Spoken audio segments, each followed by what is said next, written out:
একটি গবেষণায় দেখা গেছে, ক্রমাগত কাউকে নিয়ে স্বপ্ন দেখলে বোঝা যায় যে সেও আপনাকে মিস করছে বা তোমার কথাও ভাবছে। মনোবিজ্ঞান বলে যে কেউ যদি অন্যের সাথে চুপচাপ বসে থাকে, তার মানে সে অনেক কিছু বলতে চায়, কিন্তু আপনার কারণে সে বলতে পারছে না। এর দুটি কারণ হতে পারে, হয় সে আপনাকে খুব বেশি সম্মান করে অথবা সে আপনাকে পছন্দ করে না।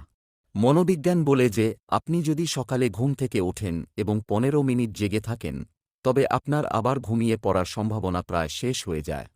মনোবিজ্ঞান অনুসারে মহিলারা সেই সমস্ত লোকেদের মিস করেন যারা তাদের বেশি অবহেলা করে। সাইকোলজি অনুসারী যদি কোনো মেয়ে আপনাকে ও আপনার জীবন সম্পর্কে অনেক প্রশ্ন করে, তবে এর অর্থ হল সে আপনার প্রতি আগ্রহী এবং আপনার সম্পর্কে সে জানতে চায়। মনোবিজ্ঞান বলে যে পুরুষরা মহিলাদের চেয়ে তাড়াতাড়ি প্রেমে পড়েন, তবে এটি প্রকাশ করতে তারা মহিলাদের চেয়ে বেশি সময় নেয়।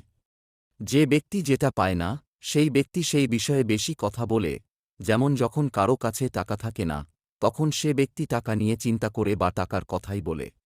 চায়ের কাপে ভেজানো বিস্কুট এটা শিক্ষা দেয় যে কারো প্রতি এতটাই ডুবে যেও না যাতে নিজেকে ভেঙে পড়তে হয়। বাংলায় কথা বলুন, বাংলা ভাষাকে ভালোবাসুন। আরও মোটিভেশনাল ভিডিওর জন্য আমাদের চ্যানেলটি সাবস্ক্রাইব করুন।